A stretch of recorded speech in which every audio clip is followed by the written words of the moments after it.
పార్టీలో మాకు విలువ ఇవ్వలేనట్టే. మాకు విలువ ఇవ్వని చోట మేము ఉండడానికి సిద్ధంగా లేవు.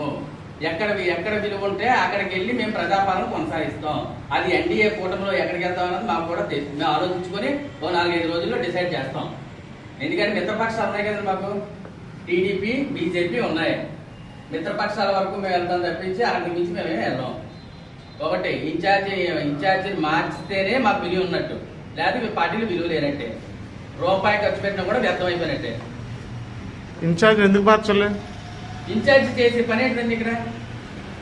చెప్పండి, మీరు చెప్పండి. ఇన్ఛార్జిని ఎందుకు మార్చాలని మీరు అడిగారు బాగా. ఇప్పుడు చంద్రబాబు నాయుడు గారు, పవన్ కళ్యాణ్ గారు ఈ కూటమి దేనికి? ఓట్ ట్రాన్స్ఫరే కదా. అవును. ఇప్పుడు మా వైపు నుంచి దగ్గర 2200 2500 ఓటింగ్ ఉంది. ఎక్కడ ట్రాన్స్ఫర్ అవుతుంది చెప్పండి?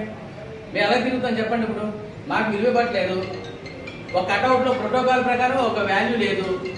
నువ్వు బీబీఎస్ రాజ్య ప్రకటించాడు, నువ్వు అంటారు గౌరవాధ్యక్షుడు అని. ఆ రోజు నాకు అవైలబిలిటీ లేక హైదరాబాద్ వెళ్ళిపోవడం వల్ల నేను ఎట్ల రామూర్తి నేను ప్రకటించాను అధ్యక్షుడని. గౌరవాధ్యక్షుడు ఫోటో నువ్వు ఎక్కడేశారు? ఓకే, వాళ్ళకి తెలియదు. నువ్వు బీబీఎస్ రా, మీ జనసేన పార్టీ ఇన్ఛార్జ్ అడిగావా నవీన్ ఫోటో ఎక్కడ ఉందని? ఎట్ల రామూర్తి అనే వ్యక్తి ఎక్కడి నుంచి వచ్చాడు? ఆయన రామూర్తి అనే వ్యక్తి 14వ వార్డులో ప్రెసిడెంట్ క్యాండిడేట్ కింద నుంచోడానికి భయపడితే నేను బలపరిచి ఆ రోజు నేను తీసుకెళ్ళిపోయి వేయించాను. 11 వార్డులో నేను నిల్చోబెట్టాను. ఇక్కడ మాకు 2500 ఓటింగ్ ఉంది. మేము తిరిగితే కరెక్ట్ గానే ఎక్కడ పడుతుంది? నీకు ఓట్ ట్రాన్స్ఫర్ అవుతా? మరి ఇలాంటప్పుడు ఇన్ఛార్జ్ ఎలా అవుతావు? ఇన్ఛార్జ్ అంటే ఏంటి? అందరినీ కలుపుకొని వెళ్ళి పార్టీని బలోపేతం చేయాలా? ఇవి ఎక్కడ బలోపేతం చేస్తున్నావు? కుచ్చిపేట మండల అధ్యక్షుడు, చోడవరం మండల అధ్యక్షుడు, వడ్డాది అధ్యక్షుడు, వీళ్ళు 4 ఓట్లు పట్టుకొని నువ్వు తిరుగుతున్నావు. వీళ్ళు 4 ఓట్లు. రోలుగంట మండల అధ్యక్షుడు, రావిగంట మండల అధ్యక్షుడు. ఈ 6 ఓట్లే నీకు పడతాయి. ఈ 6 ఓట్లకి మిగతా ఓట్లు నీకు పడవు. ఇది కూడా కేఎస్ఎన్ రాజు గారు కూడా మీకు చెప్పేది ఇదే.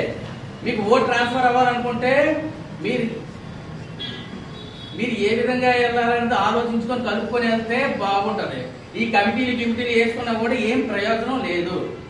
తదుపరి కార్యాచరణ ఏంటన్నది 4-5 రోజుల్లో మేము డిసైడ్ చేసుకొని ఏం చేయాలన్నది ఆలోచించి మేము చెప్తాం. ఈ 4-5 రోజుల్లో మారితే